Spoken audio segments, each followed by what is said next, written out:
क्या लालू परिवार की तरह मुलायम परिवार का भी हाल बिहार जैसा उत्तर प्रदेश में होने वाला है? इस सवाल का जवाब तलाशना भी इसलिए अहम बन जाता है क्योंकि 2025 में जो बिहार में चुनाव हुए, वहां पर राजनीतिक विश्लेषकों का कहना है कि तेजस्वी यादव मुख्य रूप से चुनाव जो जिन कारणों की वजह से हारे, उनमें एक मुख्य कारण ये था कि उन पर आरोप लगे कि जो व्यक्ति अपने परिवार को नहीं संभाल पा रहा, उनका बड़ा भाई साथ छोड़ दिया, बहनें उनके खिलाफ बयानबाजी कर रही हैं, पिता कहाँ है, आपने देखा कि वो बीमार रहते हैं, खुलकर मंच पर नहीं आ पाए, मां राबड़ी देवी पर आरोप लगे। तो जिस तरीके से ये परिवार मुसीबतों में फंसता चला गया, तो तेजस्वी पर आरोप लगे कि जो व्यक्ति अपने परिवार को नहीं संभाल पा रहा, वो क्या बिहार को संभाल लेगा? आज वही सवाल अगर देखा जाए तो उत्तर प्रदेश की राजनीति में अखिलेश यादव के भी सामने है। अपर्णा यादव लगातार बयानबाजी करती रहती हैं। अपर्णा यादव बीजेपी के साथ है, भले ही बीजेपी ने उन्हें पिछले कुछ समय से किसी भी चुनावी मैदान में ना उतारा हो, महिला आयोग की उपाध्यक्ष बना दिया गया हो, लेकिन जिस तरीके से उनकी बयानबाजी रहती है वो साफ दिखता है कि समाजवादी पार्टी विरोधी हैं, यानी समाजवादी पार्टी के खिलाफ हैं। और अपर्णा के समर्थन में उनके जो पति हैं प्रतीक यादव, जो अखिलेश के छोटे भाई हैं, वो भी समय समय पर सामने आते हैं। भले ही कोई बयानबाजी ना करे, लेकिन मुझे अच्छे से याद है जब अपर्णा को महिला आयोग का उपाध्यक्ष पद देने की चर्चा थी तो मुख्यमंत्री योगी आदित्यनाथ से मुलाकात करने के लिए प्रतीक भी जाते हैं। और एक समय था कि जब चाचा शिवपाल कह सकते हैं समाजवादी पार्टी से अलग हुए तो उन्होंने कैसे नुकसान पहुंचाया था सपा को, ये सबने देखा। अब यही नज़ारे जो हम उत्तर प्रदेश की राजनीति में फिलहाल देख रहे हैं, इन पर तमाम सवालात उठ रहे हैं कि भविष्य के नजरिए से क्या हालात रहेंगे। क्या अपर्णा यादव इसी तरीके से बीजेपी के साथ जुड़ी रहेंगी या अखिलेश यादव कैसे ना कैसे करके अपर्णा यादव को सपा में लाने की कोशिश करेंगे, ताकि भविष्य के नजरिए से जो हाल लालू परिवार का बिहार की राजनीति में हुआ, वही हाल मुलायम परिवार का उत्तर प्रदेश की राजनीति में ना हो। इस मुद्दे पर हमारे साथ चर्चा करने के लिए वरिष्ठ सहयोगी अमन सर मौजूद हैं। देखिए दीपक, बिल्कुल, और उत्तर प्रदेश की बात आप कर रहे हैं और खासकर जो यादव परिवार है, सपा का प्रमुख कह सकते हैं कि वो परिवार रहा है आज तक, और यहाँ पर तमाम चेहरे आए, तमाम चेहरे गए, लेकिन बागडोर जो है वो यादव परिवार के हाथों में रही। लेकिन बड़ा सवाल अब उठकर ये आता है कि क्या जो परिवारवाद की परंपरा समाजवादी पार्टी में रही है, क्या उसका अब कह सकते हैं कि एक अलग दिशा और दशा तय करने का वक्त आ गया? क्योंकि अब तक देखा जा रहा था अपर्णा यादव जो बीजेपी में जाकर शामिल हो गई, और बीजेपी में जाकर शामिल होने के बाद भी सपा की तरफ जिस तरह से उनका झुकाव रहा, यानी कभी भी उन्होंने खुलकर कोई मुद्दे पे बात नहीं की, अपने परिवार के खिलाफ कभी कोई स्टेटमेंट नहीं दिया। लेकिन जिस तरह से जी राम जी जो मनरेगा का एक अपडेटेड वर्जन है उसको लेकर जिस तरह की बहस संसद में देखने को मिली, डिंपल यादव ने इसके ऊपर बात रखी, अखिलेश यादव ने इसके ऊपर बात रखी, यानी कि एक तरीके से इसका विरोध करते हुए नजर आए। अब उसके ऊपर कटाक्ष अपर्णा यादव ने कुछ इस तरह से किया है जो कहीं ना कहीं सुर्खियों में बनता हुआ दिखाई पड़ रहा है। उन्होंने कहा कि भारत में राम जो है एक अपना स्थान रखते हैं, राम एक परंपरा का नाम है, राम एक जीने की पद्धति का नाम है। अगर भारत में राम के नाम पर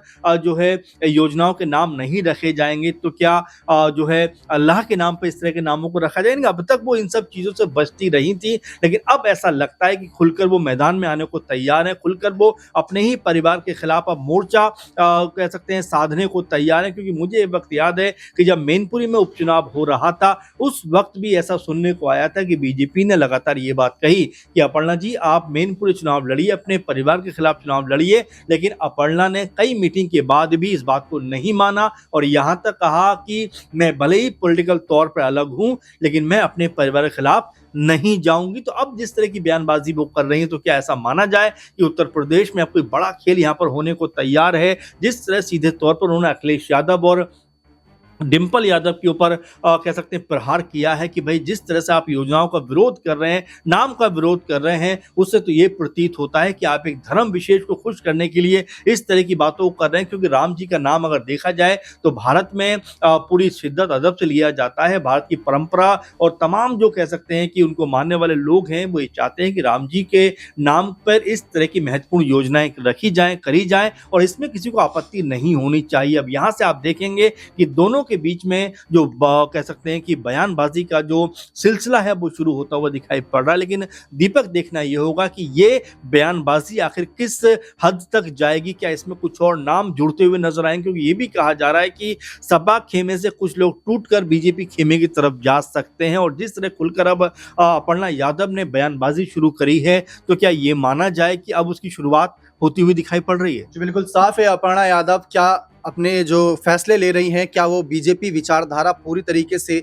रंग गई है उसमें ही? जिस तरीके से उनकी बयानबाजी नज़र आ रही है, क्या यही कारण है? क्योंकि देखिए सपा में टिकट मिलना ना मिलना वो एक अलग बात है, लेकिन अगर विचारों की लड़ाई है तो मुझे नहीं लगता कि भविष्य में भी कभी सपा में वापसी के लिए अपर्णा यादव सोचेंगी। क्योंकि अगर रही बात टिकट की तो आज नहीं मिलेगा तो हो सकता है कल मिल जाए, कल नहीं मिले तो आगे भविष्य में कभी मिल जाए, क्योंकि इंतजार पार्टी कराएगी तो उसका जो सब्र का फल है वो मीठा भी रहेगा। अब चाचा शिवपाल की बात कर ले, जब एक समय नाराज हुए, चले गए, पार्टी छोड़कर अपनी पार्टी बना ली, वापसी करी, तो आज उनका बेटा सांसद और वो खुद विधायक है और पार्टी में महासचिव के पद पर भी हैं। तो ये सारी चीजें देखने वाली होती है। लेकिन अब भविष्य में अगर सर कभी अपर्णा यादव को अखिलेश सपा में लाने पे सोचेंगे, क्योंकि जैसा कि हमने बिहार में देखा, भले ही ये रहा हो कि नीतीश ने वहां काम अच्छा किया है, एनडीए सरकार ने जो वादे किए, चिराग पासवान का साथ रहना, कई फैक्टर बने उनकी जीत के, लेकिन एक परिवारवाद और जो आपसी कलह थी वो ज्यादा ऐसा लगा कि मीडिया ने उसी पर ज्यादा फोकस किया कि तेज प्रताप तेजस्वी में कौन बाजी मारेगा। तेज प्रताप ने तेजस्वी के खिलाफ कैंडिडेट उतार दिए। तो भविष्य में हो सकता है कि एजेंडा सेटिंग के तहत बीजेपी भी ऐसा कुछ नैरेटिव चलाए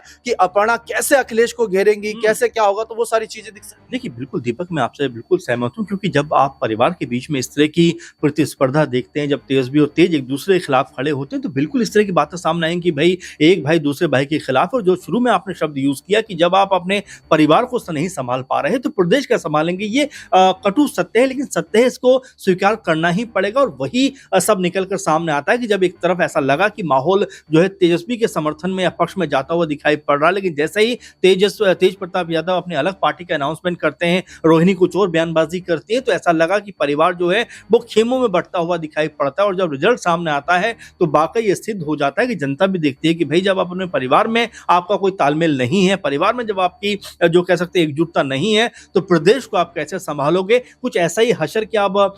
यूपी में भी देखने को मिलेगा, सपा में भी देखने को मिलेगा, खासकर यादव परिवार जो है उनके अंदर देखने को मिलेगा। क्योंकि जिस तरह से अब खुले तौर पर अपर्णा यादव ने अपने बाकी सुर हालांकि पहले दिखाकर बीजेपी में शामिल हो गए, लेकिन जिस तरह से अब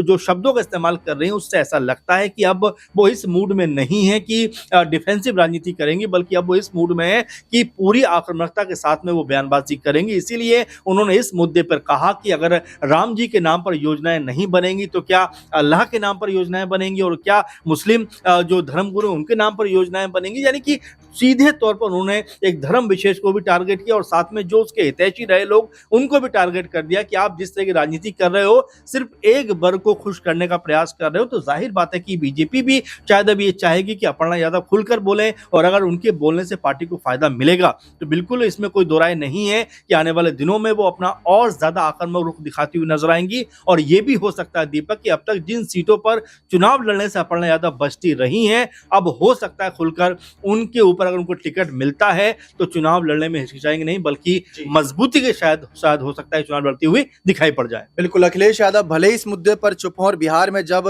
वहां पर विपक्ष हारा, लालू परिवार हारा, आरजेडी हारी, गठबंधन हारा, तो अखिलेश ने भले ही ये कह दिया हो कि वहां पैसे बांटकर महिला वोटरों को अपने पाले में लिया गया, लेकिन शायद इस कड़वी सच्चाई से वह भी मुंह नहीं मोड़ेंगे कि वहां पर परिवार में क्या कलह थी। तो ये चीज अखिलेश नहीं भूले होंगे। हो सकता है अंदर ही अंदर कोई चर्चा चल रही हो, और अगर नहीं चल रही तो इस पर जरूरी है कि विचार विमर्श किया जाए। चाचा शिवपाल संघ, जिम्पल यादव संघ, परिवार के वरिष्ठ जनों संघ इस मुद्दे पर बात की जाए कि कैसे ना कैसे करके अपर्णा को अपने साथ लाया जाए, क्योंकि बीजेपी को दिख रहा है कि अपर्णा यादव बयानबाजी अच्छा कर रही है। स्मृति ईरानी जब लोकसभा चुनाव अमेठी से हारी राहुल गांधी के खिलाफ, तब भी ये खबरें छपी थी कि अपर्णा यादव हो सकता है कि भविष्य में उत्तर प्रदेश में वो महिला चेहरा बने जो बीजेपी स्मृति ईरानी को बना रही थी। उनकी हार के बाद निराशा भले ही हाथ लगी, लेकिन अब अपर्णा में शायद वो खूबी नजर आ रही है और वही जो है आगे बढ़कर यहाँ पर अपना फैसला बदल सकते। लेकिन एक छोटा सा एग्जांपल जाते जाते देना चाहूंगा कि भले ही हमने बिहार में देखा कि लालू परिवार की कलह की वजह से नुकसान तो हुआ ही, लेकिन दूसरी तरफ हमने झारखंड का भी एक एग्जाम्पल देना चाहूंगा कि वहां पर भी हेमंत के खिलाफ उनकी बड़ी भाभी सीता सोरेन चली गई, वो बीजेपी में शामिल हो गई। उनके जो राजनीतिक चंपई चाचा है वो भी चले गए बीजेपी में, उसके बावजूद हेमंत चुनाव जीते। तो ऐसा नहीं है कि सिर्फ नेगेटिव पॉजिटिव भी है, लेकिन क्या वही काबिलियत यहां अखिलेश दिखा पाएंगे? हेमंत के पास पॉजिटिव फायदा यह था कि वो तब मुख्यमंत्री थे, जन कल्याणकारी योजनाएं लाकर उन्होंने जनता का ध्यान अपनी ओर आकर्षित किया था। फिलहाल देखते हैं कि अपर्णा को लेकर उत्तर प्रदेश की राजनीति में बीजेपी क्या फैसला लेती है और अपर्णा के खिलाफ लड़ने या उनको पाले में लाने के लिए अखिलेश क्या रणनीति बनाते हैं। बने रहे चैनल के साथ, बहुत बहुत शुक्रिया।